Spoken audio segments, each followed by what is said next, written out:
Changing gears real quickly, Senator, we wanted to ask you about the Health and Human Services is working to overhaul federal compensation for vaccine injuries. This is something that you've been working on consistently. Can you talk a little bit about how that would work and the things that would change with that compensation program? Sure. Well, first of all, vaccine injuries are real. COVID injection injuries are real. They're being ignored. The people who suffer them are being abandoned unconscionably. The compensation fund is horribly broken. It's an adversarial system with all the advantage to the government, not to the victims. It's not being carried out the way it was designed in the 1986 law. So I really applaud Secretary Kennedy for recognizing this issue and hopefully righting these unconscionable wrongs.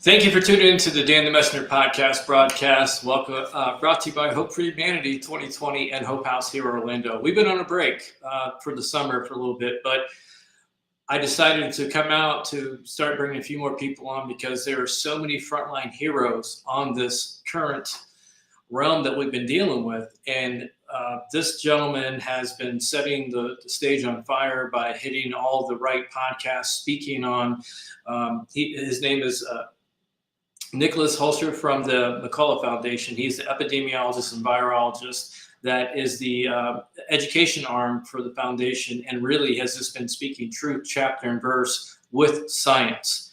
And I've been speaking with a lot of different PhDs over the years and doctors on this for the last 5+ years.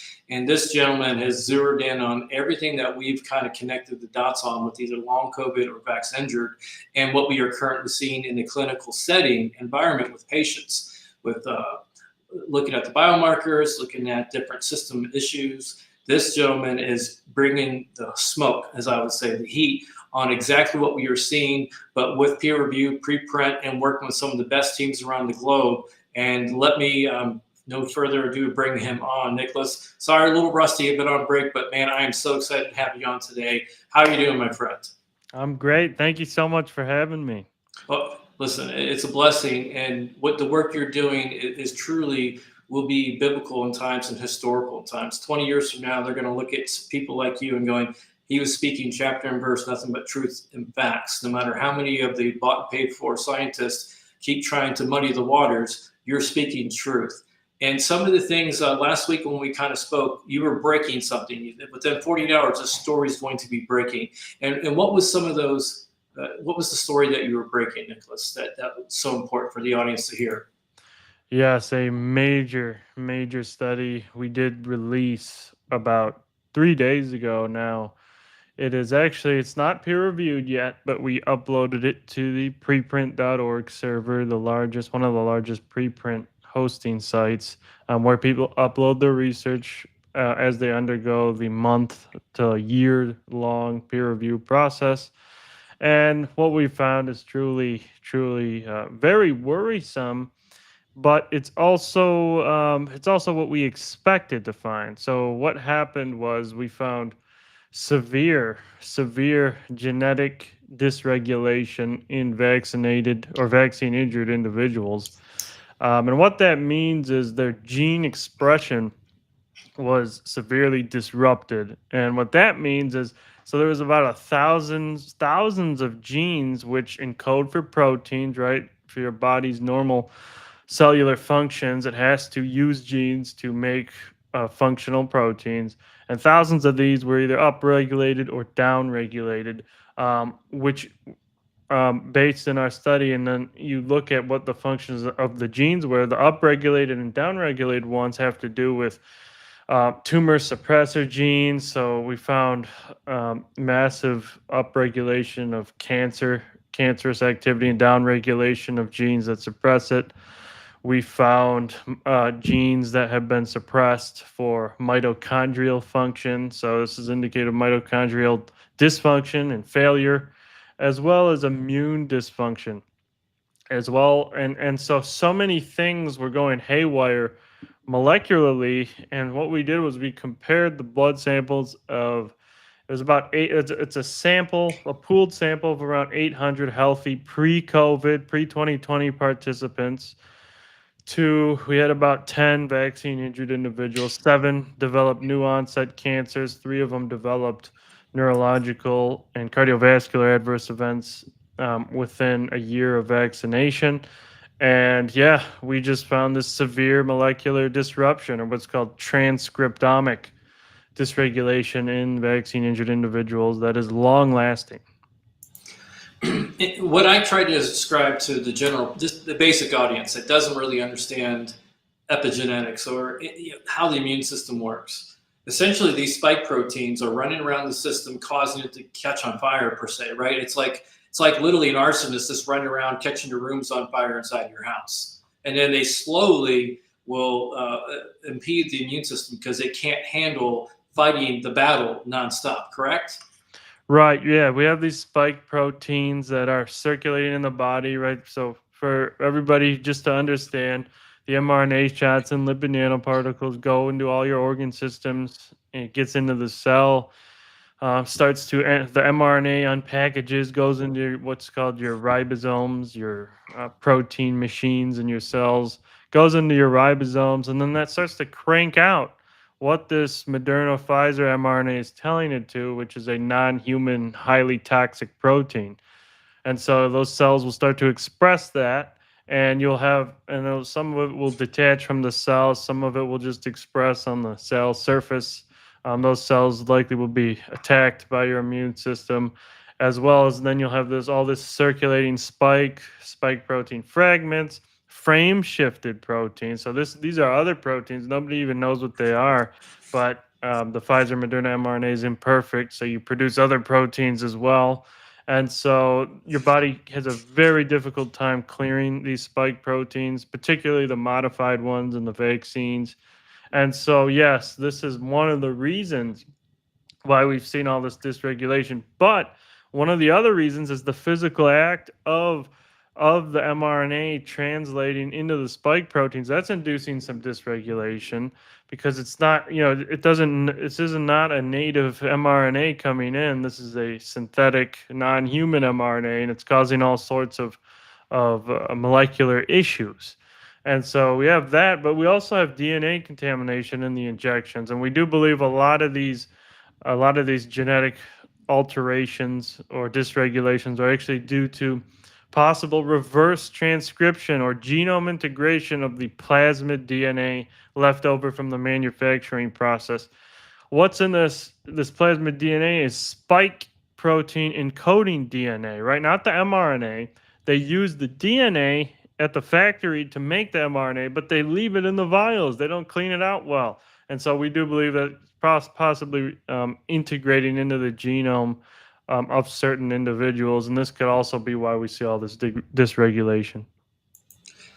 It's almost like a late night infomercial back in the day. But wait, there's more. There's so many different things going on, so many different ways that the cells are being attacked and the systems are being attacked. It isn't if it was a biologically gain-of-function manipulated platform causing these. It's how many different types, and it's not just America. This is around the globe. And so when people like you are speaking, and it's for the ones who don't truly understand it but are trying to munch on this, a foreign object got into the system that is actually being reproduced by our own cells, to the point where it'll burn the cells up, right? It'll just keep printing until it can no longer print. And some people are literally carrying a 1-for-1 ratio of actual cells in the body versus the amount of spike protein that is actually in it. We're seeing this. It's been established so many times. And people like yourself that are speaking out are brave. Early on, there were certain people that were speaking out that are no longer here, unfortunately. And the truth will set you free in this breakout. I'm going to play a quick little clip from one of our heroes in the front lines, Florida Surgeon General Latipo. President Donald Trump is not responsible for the carnage that we have seen. He did the best that he could with the skills and the training that he has. Trying to protect President Trump is not a reason to not take care of the millions of people who have been injured by these mRNA COVID-19 vaccines. We have a duty to do that. We absolutely have a duty to do that as clinicians, as scientists. We must do what we can. It is the ultimate travesty to allow this to continue to fester in the background without adequate attention. So today I want to call on the federal government, NIH, to expand the work that they are doing in long COVID to genuinely and wholly include vaccine injured people, specifically people who have been injured by mRNA COVID-19 vaccines. We need to study this better. We need to fund physicians who are caring for these patients clinically and who are doing scientific work in this area. And we need to create networks that allow physicians to do what they are trained to do. And you do that by facilitating communication, exchange of data, and exchange of ideas. And it is long past time. I mean, this is a terrible tragedy that it's still happening, even though we have a change of leadership. It is a terrible tragedy. So that's what I'm calling on the federal government to do today. And with that, I want to. So this is a Surgeon General of a state that has access to real-time data within the state. He has total access to any of the things that we're speaking of.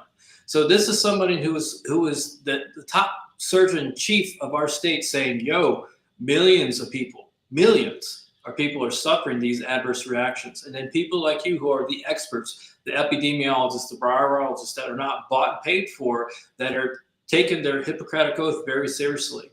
And you've compared this to things that we'll get into in a minute, but what is, with him speaking like this, what makes you go, how come they're not grasping? How come the general population isn't grasping? Because you've added psychology to the acceptance or the breaking this stuff down. So give me some of your ideas on what you just seen and where we're at with this. Yeah, Florida Surgeon General Joe Ladapo is indeed a hero, and in fact, he's the only major public health official saying it, really anything, of worthiness when it comes to these shots. He's the only one acknowledging the truth that they're not safe for humans. He said that in that press conference, and I really do applaud him for that. And he did actually come out with a recent study. It's on a preprint server.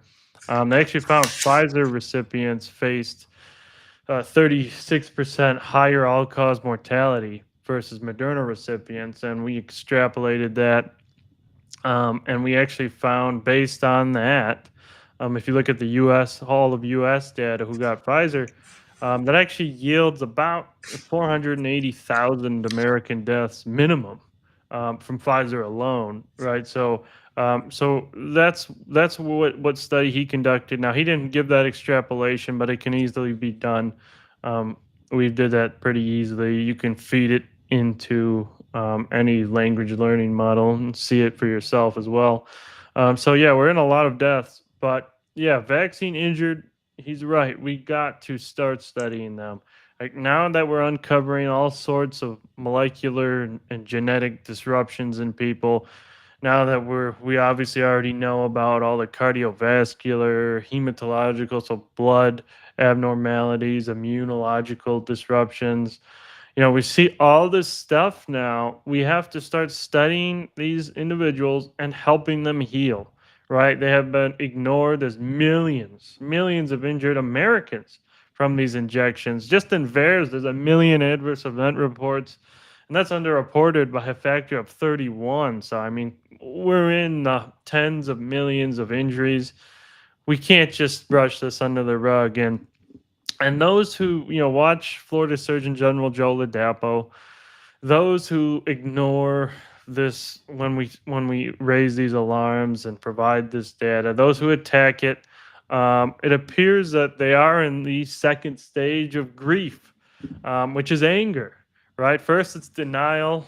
You don't want to pretend everything's fine, and many people are still in that stage. But then it's anger, and then it moves up to negotiation. Then it moves up to depression, and then finally acceptance. And so most people are in the 1 and 2, the denial and anger stage. That's why when you post these things on social media, a lot of the time you will get some very hateful comments for no apparent reason. We're just trying to help the 70% of the population that were exposed to these genetic inoculations, right? We don't have any nefarious purpose here. We're just trying to uncover what has happened to humanity. And so it angers some people, and that is because they have subjected themselves to, 6, 7, 8 genetic booster shots. And I'll be honest, if I took that many shots, it would be hard for me as well to come to terms with the fact of what I may have actually done. It is hard for people to accept that what their health choices were disastrous for their own body. It is hard psychologically. And so as more and more harms are uncovered, more and more people are going to start to accept it. Majority of Americans already do accept it, but there is about 20% that don't. Well, and denial is not a river in Egypt. Like I've literally, 5 years plus years as an advocate who's been before the Congress and Senate warning of the early pre-inoculated long COVID that were suffering from these different type of wild strain biospike proteins, and working with teams since 2020, trying to get the signs and symptoms and countermeasures to get the immune system under control, to put that, chronic systemic inflammation out. And we knew in 2020 that the mitochondria was under attack. We knew that furin cleavage was there. We knew things that anybody that's got a basic, very well-trained understanding in your world would go, something's really rotten in Denmark here. This isn't normal. This didn't come from a cave. This came from a lab. There's certain, you can basically get people like you, if we get to the point where we get to trials, we will hang these people from the cross on eviscerating them, of proving that not only was this from a lab, but it was gain of function. And, scratch a lie, find a thief. Well, from the very beginning, the general public was lied to. They were told, no, don't, this didn't come from a lab. And then they were sending people home with no treatment too. So it's been rotten from the beginning on how our governments have reacted, how the leaders that were in charge blocked things, blocked early treatment, blocked early generic drugs, all for the essence of putting these EAUs online. And now heroes like you are, our senseis on literally breaking down chapter and verse what they are doing to the immune system genetically, epigenetically, to the bloodstream, to the organs. You and McCullough have been heroes, and I'm so honored to continue to have this conversation with you. The next step is going to be, in 2020, I said President Trump put $100 billion into a trust account currently, in 2020 to start getting treatment, help, and therapies to the ones that were suffering post bio gain of function gene editing products. And now that we've got the ones that have been injected with multiple doses of it, their immune systems are breaking down even faster than what long haulers were, we desperately need people like you on highly funded teams to really get solutions to these problems, so we can help the people I call our brothers and sisters that I get to see suffering every day, begging for help. And we can't get them all into the clinical setting. So what is the next step for you of continually to show these preprints or peer reviews? And that's the other thing with science, it does take time. I've been on teams where I've watched PhDs argue for months on end on different topics. And that's what science is supposed to be about. It's not supposed to be nothing to see here. What do you see in the next steps post sharing these peer reviews? What would you like to see the system start doing, or senators or anybody can actually do something about this? Yes. Well, first, I'd like to say, yeah, we do release preprints, but we do always submit them to journals, so they will eventually all be peer reviewed. But we like to put it out as preprints so people can immediately see the science. We can get some feedback, and we can also incorporate some feedback, into the final product before we submit it to peer reviewed journals, which we are in the process of now. We've actually faced immense targeted attack by what's called the pub peer mob. It's this group of people that like to attack papers and try and get them retracted. So we were over the target with our new genetic alteration paper, and it's now actually the number one trending, number one downloaded and viewed preprint in the world at the moment. in the past month. And so we are under heavy bombardment by this biopharmaceutical complex that doesn't like to see this information public.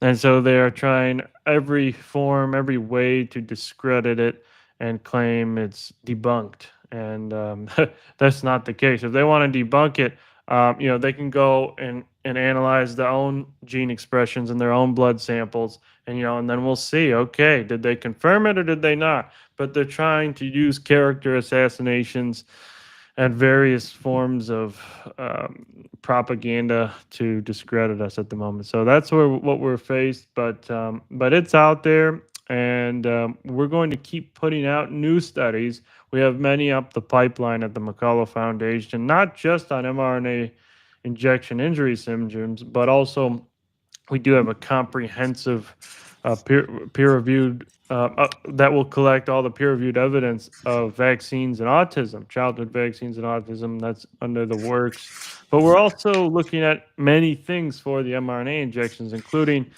we did identify DNA plasmid detection in somebody's skin 3 years after Pfizer injection. That's coming up. That we're actually collaborating with the Inmodia lab in Germany, who has detected it, as well as spike protein 3 years after. So that will be a paper. And then we have many other papers on excess mortality with the mRNA shots, carcinogenicity, so cancer-causing activities of the shots, and really so many things we're doing. And we're going to keep pumping out these studies and trying to bring out the truth to people. But also we're working on therapeutic interventions. We have, or Dr. McCullough has developed a base to start with for spike detoxification, and then we move up from there. But we do plan to hopefully get some funding and really run some trials on these therapeutics. You brought up something, because with autism, with ADD, ADHD, all these things that we're seeing that exploded, if you get to root cause and you tackle the immune system by giving what it needs to help it get back online, there's a way out of the desert into the land of milk and honey, as I like to say.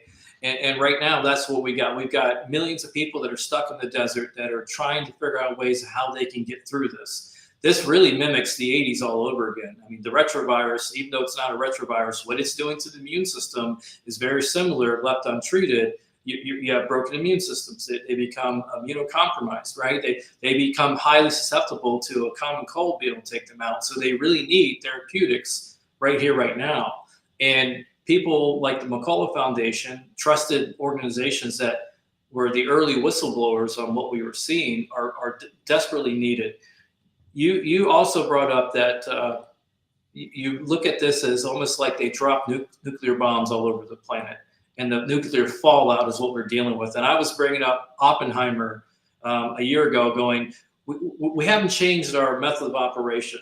Governments funded these type of scientists. They broke them up into subgroups. So the left hand didn't know what the right hand's doing. That's part of the reason why the teams have such a hard time nailing all the different mechanisms of action, because they purposely, when they were doing this gene editing technology, kept teams separate from knowing what the left hand was doing in the right hand. So this, in essence, is post-nuclear biospike fallout. There was the world before nuclear bombs and the world after.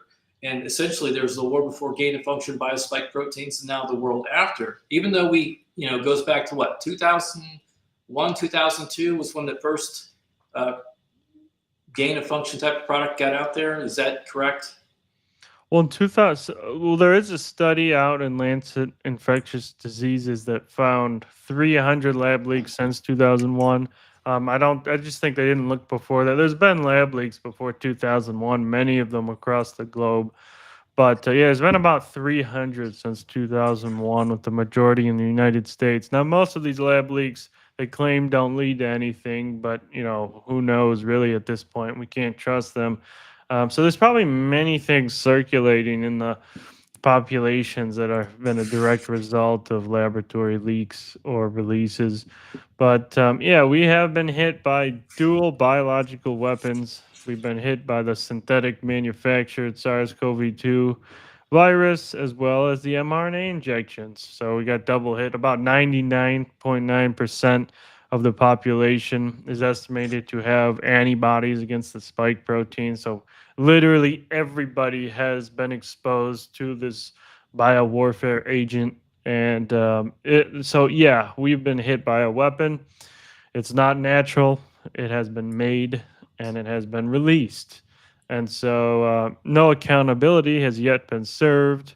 And that needs to happen if we want to move forward or begin the process of recovering from this. We have to hold those who are responsible for this accountable. And usual suspects fall right into it, right? Anthony Fauci, Barrick, Daszak, Gates, Gabby, is it Gabby? His, the jabby side of it. There have been people from the co-founders of the WEF. One of the co-founders' sons spoke out a year and a half ago going, they poisoned us. They poisoned my mother. They poisoned me. And this is when he was in Sweden. Someone who's with means who could just sit there and be quiet, but could not because of what he's seeing. And that's the truth will set you free. Like we are just speaking what we're seeing. You can't change the facts. We can't put the genie back in the bottle. It's already there. So getting to that form of acceptance, what you're talking about in the psychological world, and getting the groups together, the epidemiologists, the virologists, the frontline practitioners, the energetic base side of this, because we're going to have a hell of a time if we're not fixing the mitochondria or the endothelial damage that we're seeing, or the myocyte damage. How many people are walking around with EFs of 10, 15 and have zero clue? And how do we fix it? I mean, I know what we've been doing, but am I accurate in saying that? Especially like the heart issues. That's the silent killers that no one's even really getting to that point yet. Right. So yeah, we have to start clearing this stuff out. And obviously there's a few main primary things that really everybody should do. The first key thing is obviously to improve the health of your own body, because that's going to protect you against everything, including mRNA injection injuries, any other infections, cancers. If you improve the health of your body via healthy diet, exercise, that's obviously going to improve your outcomes. But one absolutely critical thing is ensuring you have adequate vitamin D levels. That is absolutely key, because there are now 2 peer-reviewed studies that show decreases in myocarditis severity, decreases specifically in vaccine-induced myocarditis injury, decrease in the hospitalizations, and an overall improvement in these long-term myocarditis heart damage outcomes when you raise those levels. And also it reduces vaccine-induced chronic fatigue syndrome. So this long vax we see in people, but as well as long COVID, right? So increasing vitamin D, preferably through the sun, because you get hundreds of other benefits from the UV rays, not just vitamin D, preferably from the sun. That will drastically improve your outcomes according to the peer-reviewed literature. And then once you do that and you have a solid foundation, then you can start to go into some targeted approaches, such as proteolytic enzymes like nattokinase, like bromelain. These have been shown, at least in the test tube, to degrade these spike proteins, help the body clear them out. And now we have a few case reports where we have shown improvements using these enzymes in those who develop thrombotic, so large blood clots after vaccination. These enzymes appear to clear it out and improve those outcomes as well. And so, there's a lot of things people can do, and then there is and then there's major risks involved. But we do actually have a peer-reviewed paper outlining a possible way to deactivate this mRNA. But the deactivation process itself will probably be very risky as well. But it is a remote possibility that it could possibly work. Well, these spike have a magnetism to them, right? They have a highly charged. It's a highly charged molecule, right? And a lot of our cell lines are negatively charged, so they essentially will positive negative act like a magnet and connect to each other. So, there's going to be some energetic approaches to this that can possibly help unbind too, or denature that charge. And this is where your binders are taken off. Like, I was very fortunate to work with people like Dr. Tal Braun since 2020 on, who was a bioweapons terror expert for our country when we were hit. He was one of 7 that actually was breaking down chapter and verse the technology of what they knew, at least what they knew, and things that you could use to help subset it. And we need more of that out there. So, but because it is such a multi-systemic issue, and like where we're at now, we have patients that are basically 2, 3, 4 years into this. So they're getting to later stages, right? Stage 3, stage 4, where you have to be very careful because of that thrombi effect, the PEs that we're seeing, or pulmonary edemas, or breaking off of some of these clottings. Like it's getting really serious. So it's going to take the entire village of all the frontline heroes coming together, like the Avengers, and really put these evil bastards back to the gates of hell for what they've done to our people. And you're the good side. You're the scientist that they can't BS. You know your field to and fro, and you know what they did was not. So the question I would guess would be, how much of this you think was intentional versus neglect? I believe most of this whole entire COVID-19 pandemic situation was indeed intentional, not only an intentional release of SARS-CoV-2, but the intentional deployment of a fertility destroying injection, health destroying, and deadly injection. And I think it's intentional because we obviously know of Event 201 before SARS-CoV-2, Gates Foundation, Johns Hopkins, they war game a coronavirus pandemic like 3 months before it. So we knew they knew this was coming. But the reason I think the mRNA injections were deliberate, at least by those at the highest levels making these decisions, is because it's so obvious now that it is reducing birth rates. We have multiple studies now showing this. It is destroying women's ovarian reserves. That's based on a recent study. She destroys over 60% of their primordial follicles, so they need this. This is like the base version of the egg supply of women, and everything else kind of develops from those base eggs, and so it wipes out 60% of them. And they still leave them on the market. They still fully approve them for pregnant women, for kids. So yeah, this is intentional. I mean, what else are they doing? We know that there are so many groups and individuals that would like to see population reduction, population growth. They want to reverse or slow down population growth, and this appears to be one of the ways they're doing that. So in essence, this is like a slow roll genocide.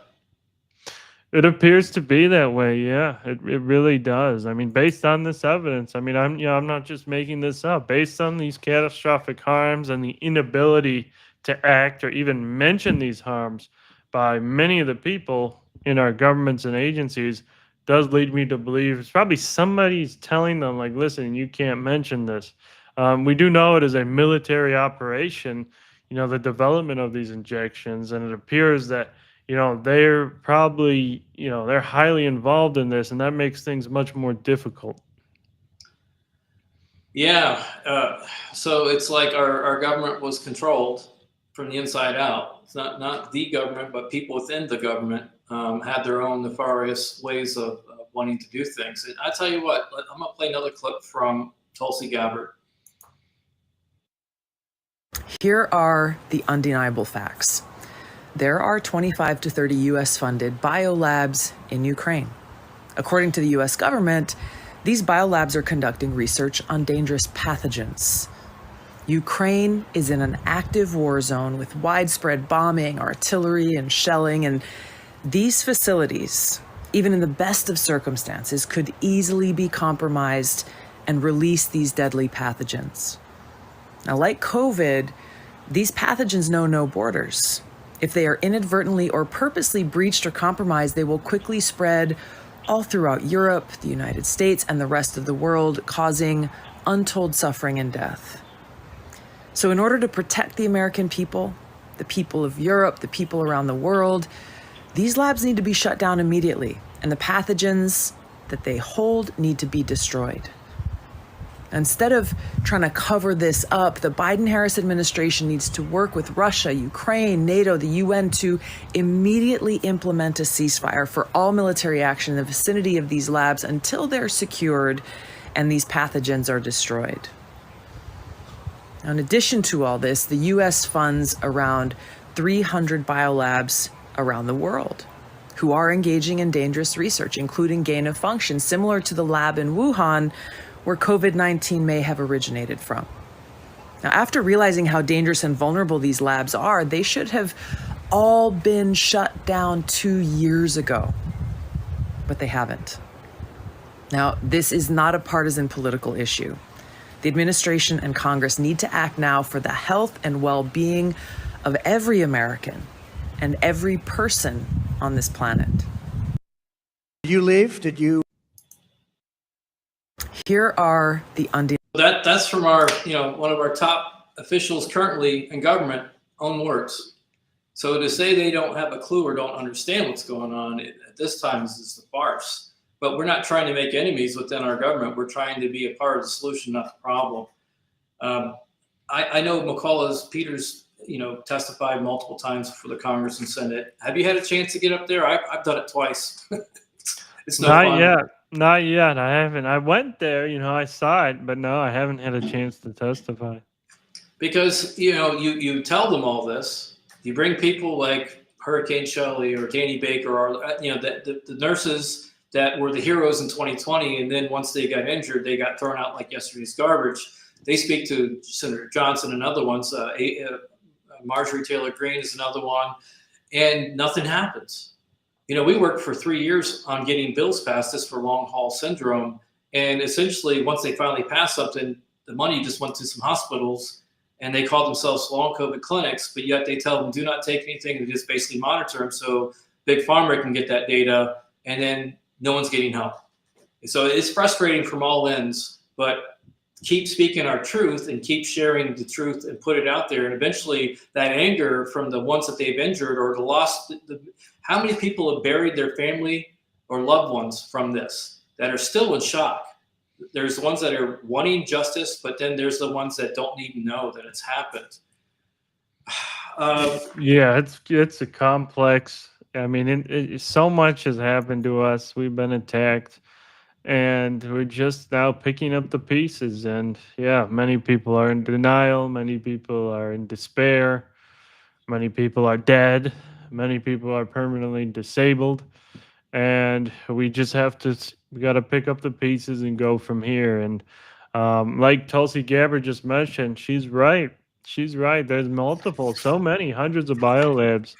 Worldwide, there's thousands of biolabs. Actually, in America alone, there's over 1,000 BSL-3 and BSL-4 biolabs that all have the ability to conduct and the allowance to conduct gain-of-function research.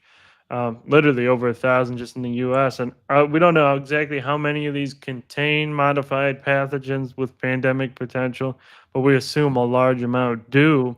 And so what she's saying in Ukraine, yeah, we got to do that in Ukraine, but we also have to do that here. We got to go into these university labs that we now know are doing various nefarious activities, like we saw recently. The FBI detained multiple CCP-linked researchers with University of Michigan. They're importing illegal biological materials. They're arrested and caught at the airport smuggling in agro-terrorism pathogens and roundworms and all sorts of things. And so, we got to do the same thing here. Crack down on these labs, destroy any pathogens that have been modified to be deadly or transmissible in humans. And that will make us in a much safer situation.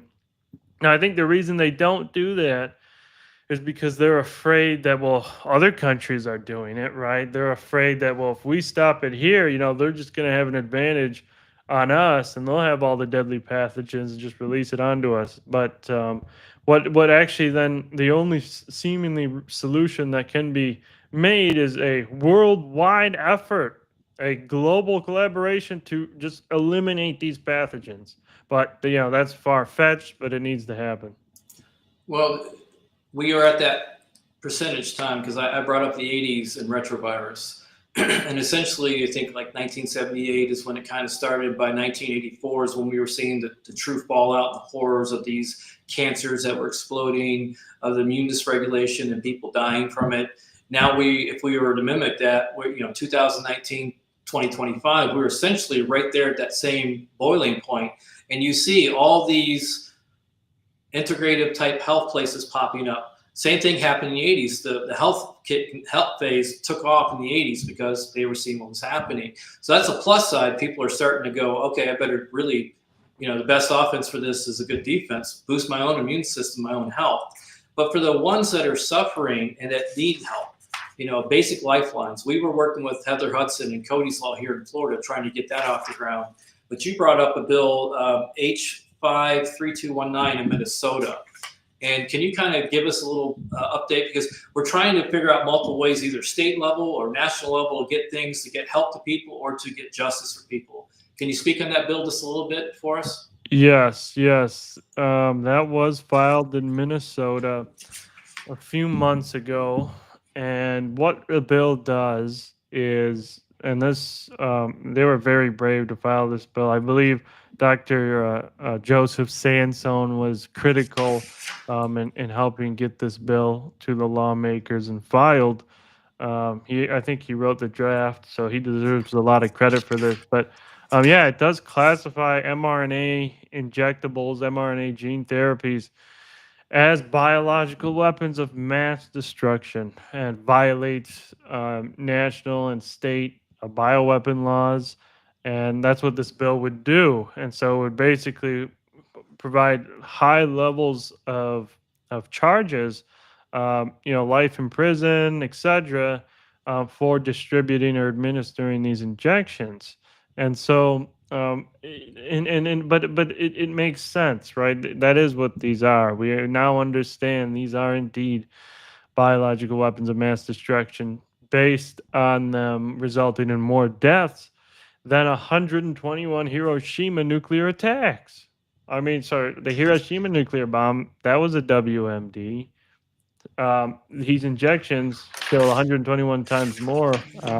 That is also a weapon of mass destruction. So that's what these lawmakers thought as well. It's probably not going to get through because, there's too many people that won't come to terms with that at the moment. But we just got to keep filing such bills. There was a large effort, multiple efforts early this year where we, at the McCullough Foundation, myself, Dr. Peter McCullough, many others, we did go and testify at many of these states. And actually, there was so many bills trying to ban these injections, and all of them got shot down. There was so many efforts. We were really hopeful because there were just new ones popping up here and there and there. We have a map of this. I posted a map of which states were doing it. It was about 10 states. And they just shot them down. They shot them down. Sometimes it makes it past the committee, the first vote, but it doesn't really make it further. It usually gets shot down by leadership. And so now we're left here. We need federal government intervention here. We thought we were going to get it, but we have not. Yeah, I mean, it's demoralizing for the ones that are in front lines that continue to fight this good fight, trying to get help to the ones that are hurting and injured. That was my question, would be what can Americans do, whether they've been injured or just waking up? What's your vision for going forward for truth, justice, and public health? What do you have any ideas in your mindset? Yeah, we can't give up. We can't give up. I know everybody's tired of talking about COVID and COVID vaccines. It's been 5 years, and everybody's tired. We are all tired of talking about it. We want to talk about good things.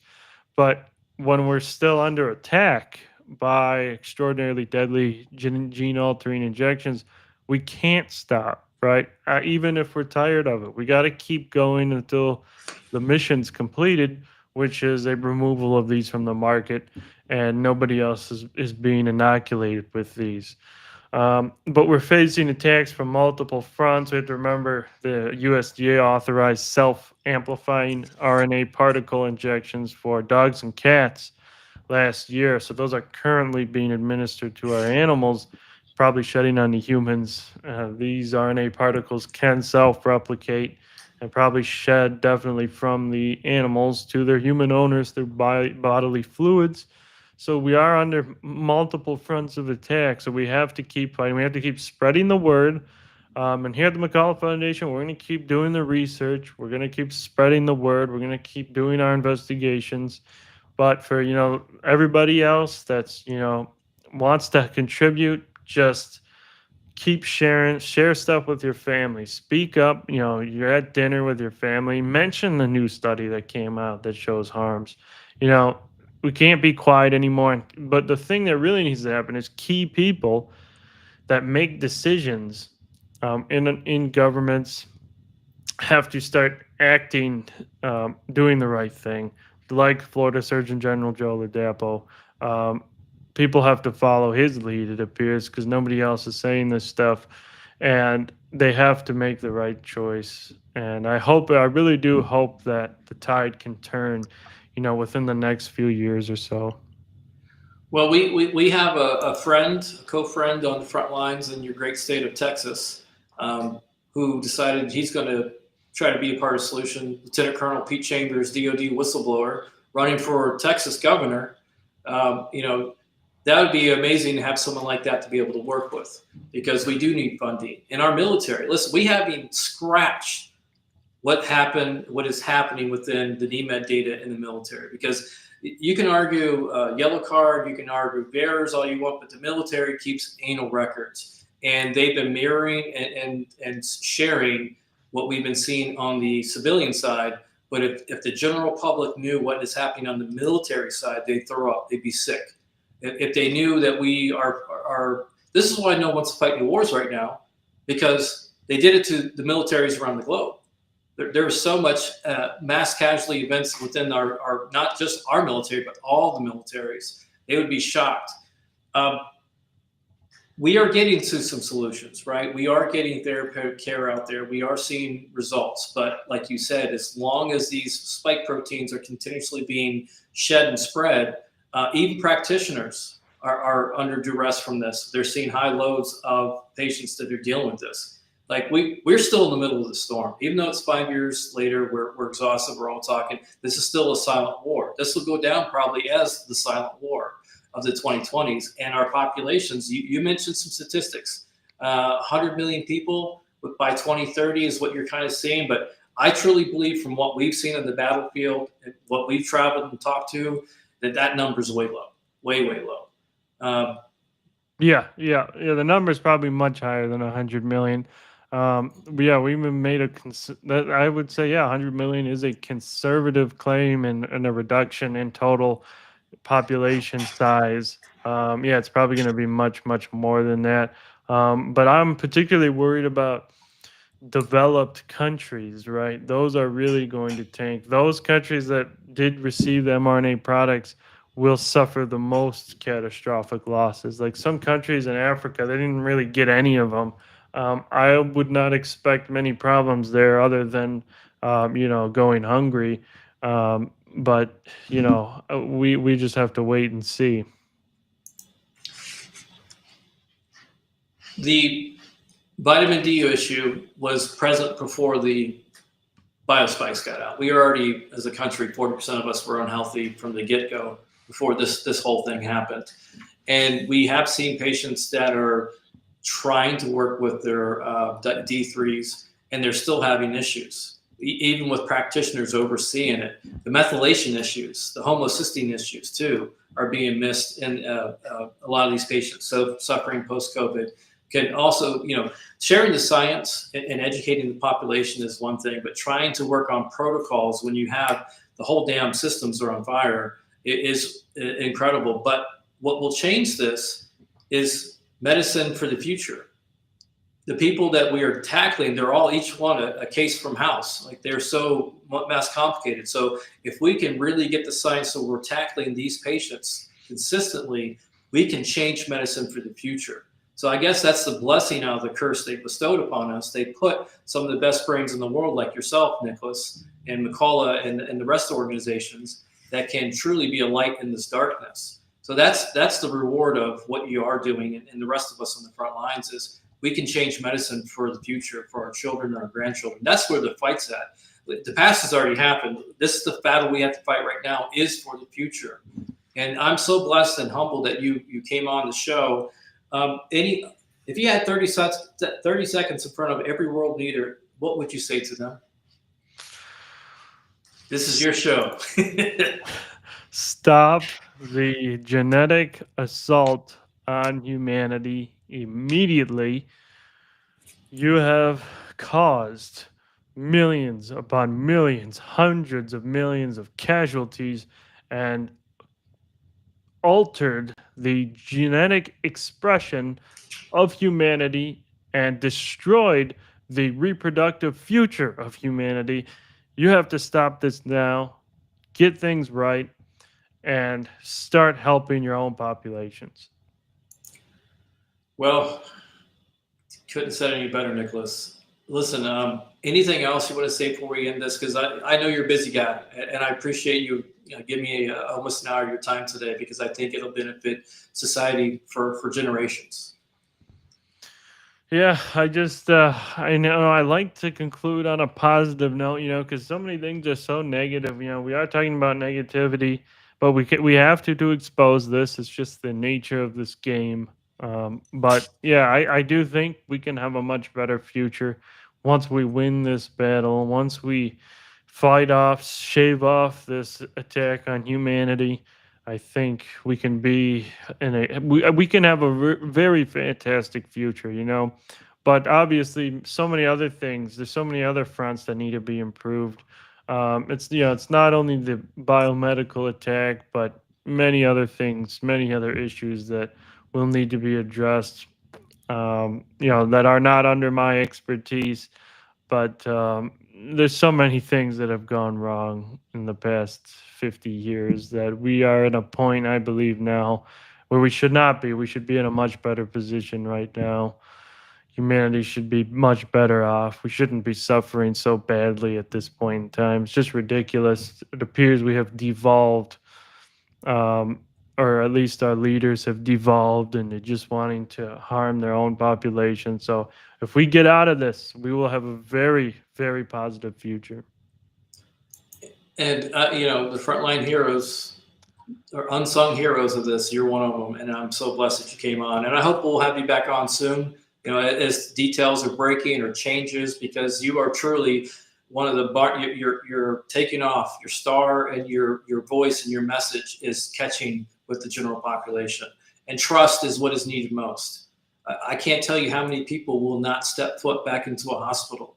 They'd rather die at home than go into a hospital because of what has happened either to themselves or their friends. And it's going to be more voices like you, especially the younger generation that needs it, to keep breaking those walls of truth and information. So thank you very, very much for coming on. Thank you for tuning into the Dan Messenger podcast.